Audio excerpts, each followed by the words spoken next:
Hola, chicos y chicas.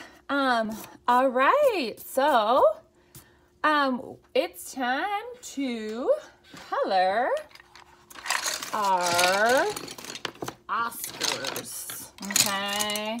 Or you can call them your noodles, like the stuffed wiener dog I have in my classroom. Or you can call them whatever you want, okay? All right, so we're at this point. Now, because he's got his costume on, I'm actually gonna erase some of my pencil lines, because if this is his hot dog costume, I am actually not going to see some of his body parts through the costume, okay? So to make it look a little bit more realistic, okay, I'm gonna go back in and kind of refine my sketch. Okay, and then I'm ready to color. And I would recommend coloring with colored pencil for this because you've got like a lot of small detailed lines, and if you use something like markers, you're gonna cover up a lot of your beautiful design, okay? Because a lot of markers have such a thick tip that you're not able to refine those little details with such a thick tip, okay? Okay, so I've got my little Oscar here. I've got my colored pencils. Remember, if you want some fancy dancy colored pencils, I would recommend Prismacolors. They are so fun.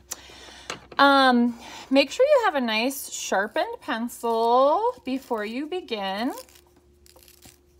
And then remember how we've talked about like being a thoughtful artist and what it means to be thoughtful when you color stuff in.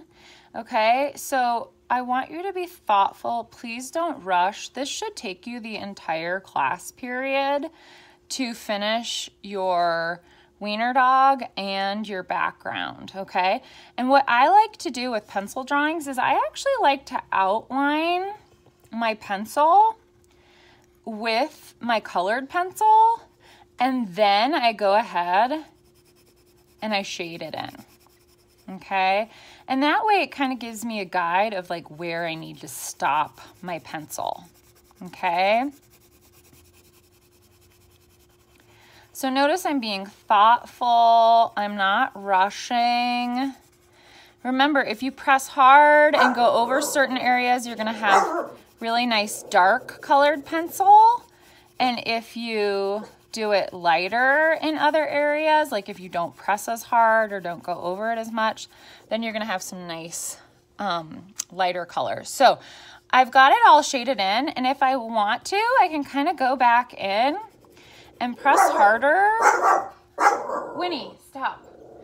Press harder around the edges.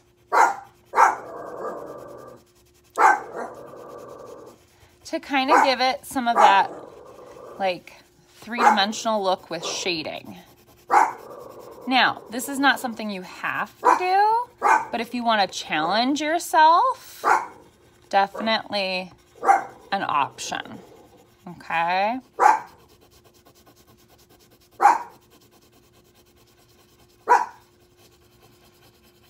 Okay, so can you kind of tell now that like this hot dog bun looks a little bit more three-dimensional just from shading it this way. Okay, so heavy pressure along the edges, and then I kind of let it fade out in the middle. And that's if you really want to challenge yourself, okay? So just a reminder, okay, that you're outlining your pencil lines, okay? You're outlining your pencil lines, and then you're shading in. And if you want to outline your pencil lines in a darker shade and then shade it in with another color, that's an option too. So for example, okay, I don't know if this is the same. Are these two the same colors? Oh, no, they're a little different. Okay, so like for example, if I wanted to outline it with this nice dark brown, but then shade it in with a lighter tan, that is something I could do too, Okay. All right, friends, outline with colored pencil, shade in with colored pencil, and be a thoughtful artist. Happy art making.